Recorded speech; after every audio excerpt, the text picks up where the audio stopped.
உலக மக்கள் எல்லோருக்கும் வணக்கம். இது உங்கள் அம்பிகை ஜோதிடம். நான் உங்கள் ஜி கோபால் பேசுகிறேன். இன்னைக்கு நம்ம பேசக்கூடிய தலைப்பு மார்ச் மாத பலன்கள். இந்த மார்ச் மாத பலன்களை மேச ராசிக்காரங்களுக்கு எப்படி இருக்கும், இதை பத்தி தான் இந்த வீடியோல இப்ப பார்க்க போறோம். இந்த மேச ராசிக்கு இந்த மாத கிரக அடைவுகள் எப்படி இருக்குன்னு பார்க்கலாம். மேசத்தில் குரு பகவான், கன்னியில் கேது பகவான், இது போக மகரத்தில் சுக்கிர பகவான், செவ்வாய் பகவான், கும்பத்தில் சனி பகவான், புதன் பகவான், சூரிய பகவான், இது போக மீனத்தில் ராகு பகவான். இது கூட மார்ச் மாதம் 2ஆம் தேதி புதன் பகவான் ஆப்பட்டது கும்பத்திலிருந்து பயிற்சியாகி மீனத்துக்கு வந்துடுவார். அப்ப இந்த கிரக அடைவுகளால் மேச ராசி அன்பர்களுக்கு எந்த விதமான பலன் நடக்கவிருக்கிறது, அதை பத்தி இப்ப பார்க்க போறோம். இப்ப மேச ராசிக்காரங்க எடுத்துட்டாவே ஒவ்வொரு மாதத்தையுமே நம்மளுக்கு என்ன பலன் நடக்குது, நம்மளுக்கு இது சாதகமா இருக்குதா இல்ல பாதகமாக இருக்கிறதா, நம்ம எந்த நேரத்தில் எதை செய்யலாம் அப்படின்னு காத்துட்டு இருக்கிறீங்க. அப்போ இந்த பலனை பாருங்க.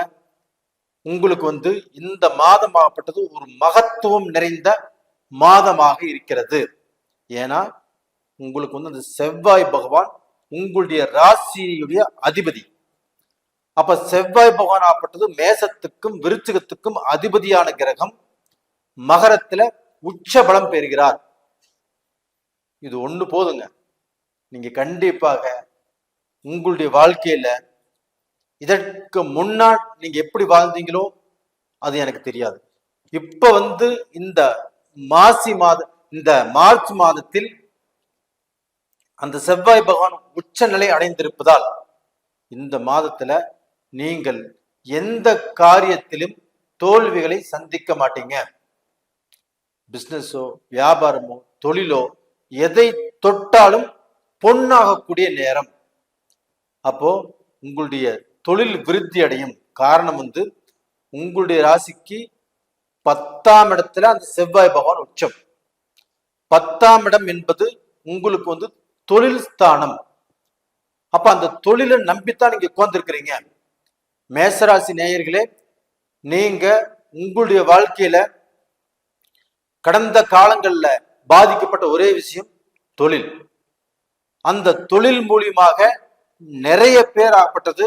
ஒரு தொழிலை ஆரம்பிச்சு லாஸ் ஆனீங்க. செஞ்சிட்டு இருந்த தொழிலை அதுல முன்னுக்கு வர முடியாம அடிபட்டீங்க. ஒரு பிசினஸ்ல பார்க்கணும், உங்களுடைய உழைப்பு, உங்களுடைய திறமை, உங்களுடைய முயற்சிகளை எல்லாமே ஒரு பிசினஸ்ல போட்டீங்க. அப்படி இருந்தும் உங்களுக்கு தேவைப்பட்ட அந்த அங்கீகாரம் கிடைக்கல. இந்த கடந்த காலங்கள்ல மேசராசி அன்பர்களாகப்பட்டது பணம் பணம் பணம், இதுதான் உங்களுடைய எதிர்பார்ப்பு.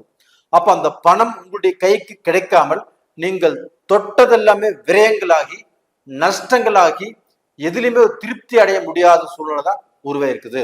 அந்த சூழ்நிலைகள் இந்த மார்ச் மாதத்தில் கண்டிப்பாக உங்களுக்கு பெரிய ஒரு மாற்றத்தை கொடுக்கக்கூடிய அளவில் தான் அந்த செவ்வாய் பகவான் இருக்கிறாரு. மேசராசிக்காரங்களே, நீங்க எதற்கும் பயப்பட தேவையில்லை. இந்த மாதத்தில் உங்களுடைய வாழ்க்கை தரம் இது மாறப்போகிறது. நீங்க இதற்கு முன்னாடி எவ்வளவு கடன் பட்டிருந்தாலும் அந்த கடனை அடைப்பதற்குண்டான ஒரு மாதமாக இந்த மாதம் மார்ச் மாதம் அமையும். அப்ப இந்த மார்ச் மாதத்தில் உங்களுக்கு ஒரு முன்னேற்றத்தை கொடுக்கும். அந்த முன்னேற்றம் இது பார்க்க போனா நீங்க போட்ட ஆரம்ப சுழி. அப்ப அந்த ஆரம்ப கால பிள்ளையார் சுழி ஆப்பட்டது உங்களை இப்போ ஒரு தொழில் ஆரம்பிக்கிறோம்னா இந்த ஆரம்பிக்கிற நேர காலம் நல்லா இருக்குது. ஒரு பிசினஸ்ல நம்ம கேபிட்டல் போடுறோம்னா இந்த கேபிட்டல் போடக்கூடிய நேரம் நல்லா இருக்குது. அப்போ ஒரு வியாபாரம் நம்ம செய்யறோம்னா அந்த வியாபாரத்துல முன்னுக்கு வரக்கூடிய நேர காலங்கள் நல்லா இருக்குது. அப்ப இந்த நேர காலத்தை பயன்படுத்தி உங்களுடைய வாழ்க்கையில நீங்க நல்ல நிலைமைக்கு வரக்கூடிய வாய்ப்புகளை உருவாக்கி கொடுக்கும் இந்த செவ்வாய் பகவான். இது மட்டும் இல்லைங்க, உங்களுக்கு ராசிக்கு 11ஆம் இடத்துல சனி பகவான் இருக்கிறாங்க. அப்ப அந்த சனி பகவான் ஆப்பட்டது 11ஆம் இடத்தில் இருப்பதே உங்களுக்கு யோகம்தான். ஒரு சிலருக்கு ஆகப்பட்டது இந்த 11ஆம் இடத்துக்கு சனி வந்ததுக்கு அப்புறம் எல்லா ஜோசியரும் சொல்றாங்க, என்ன சொல்றாங்க, மேசராசிக்காரங்களுக்கு பரவாயில்லப்பா, 11ஆம் இடத்துல சனி வந்திருக்குது. ஒரு ஜாதகத்துல சனி பகவான் ஆகப்பட்டது 3ஆம் இடத்துலயோ 6ஆம் இடத்துலயோ 11ஆம் இடத்துலயோ சனி பகவான் ஆகப்பட்டது வருவது யோகம். அந்த யோகத்தின் மூலியமாக நீங்கள் மிகப்பெரிய வளர்ச்சியை அடைவதற்குண்டான வாய்ப்புகள் இருக்குது. அப்படி மேச ராசிக்காரங்களுக்கு இந்த 11ஆம் இடத்துல சனி வந்தும் நிறைய பேர் கஷ்டப்படுறீங்க. நிறைய பேர் பார்க்க போனா தன்னுடைய வாழ்க்கையில ஒரு பிசினஸ் ஆரம்பிச்சு முன்னுக்கு போறோம்னு நினைச்சு இந்த மாதிரி முயற்சிகள் பண்ணி அதுல தோத்து போயிருக்கிறீங்க. அப்ப இதற்கு காரணம் என்ன அப்படிங்கிறது, உங்களுடைய ஜென்ம ஜாதகத்தில் நடக்கக்கூடிய தசா புத்திகள் அங்கேதான் மிஸ்டேக் இருக்குது. அப்ப உங்களுடைய ஜாதகத்துல உங்களுக்கு நடக்கக்கூடிய தசா புத்திகள் சரியில்லை அப்படின்னு நான் சொல்றேன். அப்ப அந்த ஜாதகம் நல்லா இருக்குதா நல்லா இல்லையா, இப்ப நேர காலங்கள் எப்படி இருக்குது, நம்மளுக்கு நடக்கக்கூடிய தசா புத்திகள் நம்மளை வாழ வைக்குமா, அது எதை செய்யலாம் எதை செய்யக்கூடாது அப்படின்னு உங்களுக்கு விருப்பம் உள்ள ஜோசியர்கிட்ட கண்டிப்பாக நீங்க பார்த்துக்கிறது நல்லது. அப்ப கடந்த இந்த 1 வருஷம் 1.5 வருஷ காலமாகவே மேசராசிக்காரங்க நல்லா இருப்பாங்க நல்லா இருப்பாங்க நல்லா இருப்பாங்கன்னு சொல்லி எல்லா ஜோசியர்களும் சொல்றாங்க. ஆனா அவங்க சொல்லக்கூடிய அளவுக்கு உங்களுக்கு நல்ல பலன் நடக்கல. அப்ப அந்த நல்ல பலன் நடக்கலைன்னா அதுக்கு என்ன காரணம், அதை ஃபர்ஸ்ட் நீங்க தெரிஞ்சுக்கோங்க. அப்போ எப்பவுமே விதி தான் முக்கியம். அப்ப அந்த விதி பலன் ஆகப்பட்டது உங்களுடைய ஜென்ம ஜாதகத்தில் இப்ப நடக்கக்கூடிய தசா புத்திகள் தான் உங்களுடைய விதி பலன். அப்ப அந்த தசா புத்திகள் நல்லா இருக்குதா நல்லா இல்லையா இது தெரிஞ்சுக்கோங்க. அடுத்ததாக பாத்தீங்கன்னா இந்த சனி பகவான் ஆகப்பட்டது 11ஆம் இடத்தில் இருந்து உங்களுக்கு லாபத்தை தான் அள்ளி கொடுப்பாரு. அப்போ நீங்க போகக்கூடிய பாதை கரெக்டா இருக்கும். அதே சமயத்துல சனி பகவான் 11ஆம் இடத்துல இருக்கிறாருன்னா உங்களுக்கு நியாயமான வழியில் சம்பாதிப்பதற்குண்டான வாய்ப்புகளை காட்டுவாரு. அப்ப அநியாயமான வழியில நீங்க போனீங்கன்னா கண்டிப்பாக மாட்டிக்குவீங்க. அப்ப அந்த சனி பகவான் ஆகப்பட்டது 11ஆம் இடத்துல இருந்து உங்களுக்கு நியாயமான வழியில சம்பாதிப்பதற்குண்டான வாய்ப்புகளை உருவாக்கி கொடுப்பாரு. அந்த வாய்ப்புகள் மூலியமாக நீங்க சம்பாதிக்கலாம், நீங்க சாதிக்கலாம். இது மட்டும் இல்லைங்க, உங்களுக்கு மார்ச் 2ஆம் தேதி கும்பத்திலிருந்து பயிற்சியாகி அந்த புதன் பகவான் ஆகப்பட்டது மீனத்துக்கு குருவுடைய வீட்டுக்கு வராரு. அப்ப அங்க அந்த புதன் பகவான் நேச்சம். அப்ப ஒரு கிரகம் நேச்சம் ஆகலாமா, ஆகக்கூடாது. நேச்சம் ஆயிட்டாங்க, அப்ப நம்மளுக்கு நல்லது பண்ணுமா, பண்ணும். எப்படி பண்ணும்னா உங்களுக்கு 3ஆம் இடத்துக்குரிய கிரகம் 6ஆம் இடத்துக்குரிய கிரகம் புதன் பகவான். அப்ப இந்த 6ஆம் இடத்துக்குரிய கிரகம் ஆகப்பட்டது உங்களுக்கு 12ஆம் இடத்தில் நேச்சமாகிறது உங்களுக்கு ராஜ பலன். அப்ப டோட்டலா பாத்தீங்கன்னா இந்த புதன் பகவானால படிக்கக்கூடிய மாணவர்களுக்கு நல்லா இருக்கும், அந்த படிப்பு நல்லா இருக்கும். உங்களுக்கு அரியர்ஸ் இருந்தாலும் அந்த அரியர்ஸ் கம்ப்ளீட் ஆகும், நீங்க படிக்கலாம்.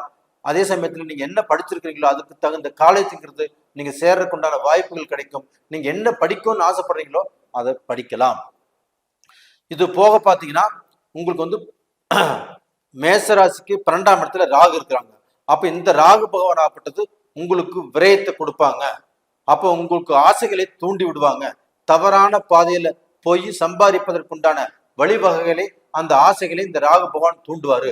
அப்ப இந்த காலகட்டத்துல மனசை பக்குவமாக வச்சுட்டு மனசை திடமாக வச்சுட்டு அந்த ராகு பகவான் கொடுக்கக்கூடிய ஆசைகளை முழுசா நம்பாமல் நல்ல வழியை பயன்படுத்துங்க. அந்த ராகு பகவான் துணை இருப்பாங்க. இது போக உங்களுக்கு மேச ராசியிலேயே குரு இருக்கிறாரு. அப்ப அந்த குரு இருக்கக்கூடிய இடத்தை விட்டுருங்க. அந்த குரு பார்க்கக்கூடிய பார்வைகள் 5ஆம் இடம் 7ஆம் இடம் 9ஆம் இடம். அப்ப பாத்தீங்கன்னா சிம்மத்தை பார்க்கிறாரு, துலாமை பார்க்கிறாரு, தனுசுவை பார்க்கிறாரு. இந்த பார்க்கக்கூடிய இடங்கள் ஆகப்பட்டது மேச ராசிக்காரங்களுக்கு நல்ல ஒரு முன்னேற்றத்தை கொடுக்கும். அதே சமயத்துல திருமண காரியங்கள், தடைப்பட்ட திருமண காரியங்கள் இப்ப நடக்கிறதுக்கு உண்டான வாய்ப்புகள் இருக்குது.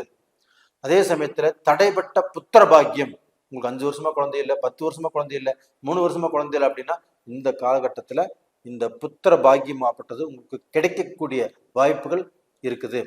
இது போக இந்த 5ஆம் இடத்தை குரு பார்க்கறதுனால நம்மளுக்கு முன்னோர்கள்னால கண்டிப்பா அதாவது நல்ல வாழ்ந்தவங்க, ஒரு பெரிய மனிதர்கள், ஒரு பெரிய நிலையில் உள்ளவங்க, அவங்க மூலியமாக உங்களுக்கு நல்ல மாற்றம் கிடைக்கும், அவங்க மூலியமாக சப்போர்ட் கிடைக்கும். இது போக அரசியல்ல உங்களுக்கு அருமையான ஒரு நல்ல பலன் கிடைக்கக்கூடிய அளவுக்கு வாய்ப்புகள் இருக்குது. முயற்சி பண்ணுங்க. கவர்மெண்ட் தொழிலையுமே நீங்கள் அந்த 10ஆம் இடத்துல சூரிய பகவான் ஆகப்பட்டது 11ஆம் இடத்துக்கு வந்திருக்கிறாங்க கும்பத்துக்கு. அப்ப அந்த கும்பத்துக்கு வரக்கூடிய சூரிய பகவானால உங்களுக்கு சனியோட அந்த சூரிய பகவான் சேர்ந்துக்கிறாருன்னா சனியும் சூரியனும் ஒரு இடத்துல சேரக்கூடாது.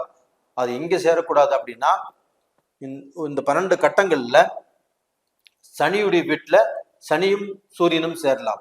அதே சமயத்துல சூரிய பகவானுடைய அதாவது செவ்வாயுடைய வீட்டுல மேசத்திலையும் சரி விருச்சகத்திலையும் சரி அங்கே சனியும் சூரியனும் சேரலாம். இப்ப பார்க்க போனா இந்த சனியும் சூரியனும் இணைஞ்சு இன்னைக்கு கும்பத்தில் இருக்கிறதுனால கண்டிப்பாக கும்பத்தில் இருக்கக்கூடிய அந்த சூரிய பகவான் கண்டிப்பாக உங்களுக்கு நல்லது தான் செய்வாரு. சனியோட சேர்ந்து உங்களுக்கு நல்லது செய்வாரு. இதன் மூலியமா உங்களுக்கு நல்லது நடக்கும். அப்ப அந்த சனி பகவான் ஆகப்பட்டது சூரிய பகவானும் மேசத்துல விருச்சகத்துல சேர்ந்திருக்கும்னு சொல்ல, மேசத்திலையும் விருச்சகத்திலையும் சேர்ந்து இருக்கிறது இல்லை. அவர் சிம்மத்துல சேர்ந்திருக்கும் போது கண்டிப்பா நல்லா இருக்கும். அப்ப டோட்டலா பாத்தீங்கன்னா இந்த மாசத்துல மேச ராசிக்காரங்களுக்கு அருமையான டைம், அற்புதமான டைம். நீங்க இந்த நேர காலத்தை பயன்படுத்திக்கோங்க. இந்த நேர காலத்தை பயன்படுத்திட்டு இந்த மாதத்தில் நீங்கள் வணங்க வேண்டிய தெய்வம் அப்படின்னா தெற்கு நோக்கி பார்க்கின்ற அம்பிகையை நீங்கள் வணங்க வேண்டும். இந்த மாசத்துல அந்த தெய்வத்தை வணங்கி வாங்க, கண்டிப்பா நல்லா இருப்பீங்க. அது போக உங்களுக்கு 12ஆம் இடத்துல ராகு இருக்கிறதுனால இந்த நரம்பு சம்பந்தப்பட்ட பிரச்சனைகள், லேடிஸுக்கு அடிகர்ப்ப வலி, இது மாதிரி பிரச்சனைகள் ஆப்பட்டு கண்டிப்பா வரும். வந்தாலும் ஒன்றும் பண்ணாது. குருவுடைய பார்வை நல்லா இருக்குது, நல்லா இருப்பீங்க. நேயர்களே, இந்த பதிவு பிடிச்சிருக்குன்னு நினைக்கிறேன். பிடிச்சிருந்தா லைக் பண்ணுங்க, சப்ஸ்கிரைப் பண்ணுங்க, ஆல் அப்படிங்கிற பெல் பட்டனை ப்ரெஸ் பண்ணிக்கோங்க. எங்கிட்ட ஜாதகம் பார்க்கணும்னு நினைச்சீங்கன்னா கீழே 2 நம்பர் கொடுத்துருக்குறோம், கான்டாக்ட் பண்ணுங்க, வாட்ஸ்அப் பண்ணுங்க. உங்களிடமிருந்து விடைபெறுவது உங்களின் ஜி கோபால். நன்றி, வணக்கம்.